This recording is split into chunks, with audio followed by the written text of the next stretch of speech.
हम जानते हैं कि जिंदा रहने के लिए ऑक्सीजन की बहुत ज़रूरत है।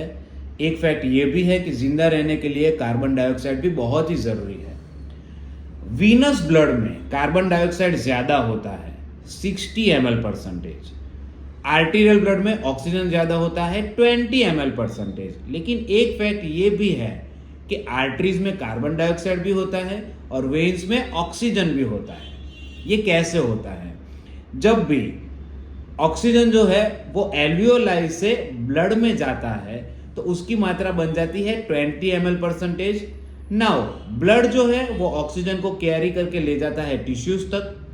टिश्यूज जो है ये ऑक्सीजन यूज करती है और फिर ब्लड जो है वो वेन्स में जाता है। वेन्स में ऑक्सीजन की मात्रा हो जाती है 15 ml%, जो कि आर्टरी में थी 20 ml%। यानी कि टोटल 5 ml% जितना ऑक्सीजन टिश्यू में जाके यूज हो जाता है ना। आर्टीरियल ब्लड में कार्बन डाइऑक्साइड की मात्रा होती है 56 ml%। यानी कि आर्टरीज में भी कार्बन डाइऑक्साइड तो होता ही है। जब ब्लड जो है वो वेन्स में जाता है तब कार्बन डाइऑक्साइड की ये जो मात्रा है वो 60 ml% हो जाती है। यानी कि जब आर्टीरियल ब्लड टिश्यू को सप्लाई करता है तब कार्बन डाइऑक्साइड होता है 56 ml%। और जब वो ब्लड टिश्यू से वेन्स में जाता है तो कार्बन डाइऑक्साइड की मात्रा हो जाती है 60 ml%। यानी कि इन टोटालिटी 5 ml% जितना ऑक्सीजन जब यूज होता है टिश्यूज के द्वारा तो 4 ml% जितना कार्बन डाइऑक्साइड ब्लड में बनता है। नाउ ये दोनों components oxygen and carbon dioxide both are very important, both are present in arterial as well as venous blood. अब ये कैसे इंपॉर्टेंट है वो मैं बताऊंगा।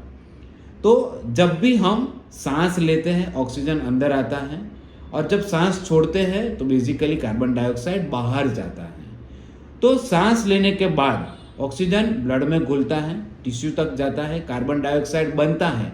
जब कार्बन डाइऑक्साइड बहुत सारा जमा हो जाता है तो क्या होता है कि ये कार्बन डाइऑक्साइड जो है वो ब्लड ब्रेन बैरियर क्रॉस करके ब्रेन के ब्रेन स्टेम वाले एरिया में चला जाता है जहां के सेंट्रल कीमो रिसेप्टर्स होते हैं। ब्रेन में ये कार्बन डाइऑक्साइड जो है वो पानी के साथ मिलकर कार्बोनिक एसिड बनाता है कि जिसका केमिकल फॉर्मूला है H2CO3। Now this carbonic acid is very unstable.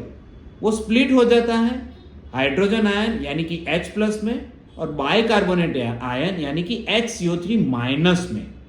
Now जब भी ब्रेन टिश्यू में ये H+ हाइड्रोजन आयन बढ़ जाता है तब मेडुला ऑब्लोंगेटा के जो डॉर्सल ग्रुप ऑफ न्यूरॉन्स है, न्यूक्लियाई जो है वो स्टिमुलेट होते हैं और वो स्टिमुलेट होने की वजह से इंस्पिरेशन की प्रोसेस होती है, यानी कि सांस लेने की प्रोसेस होती है।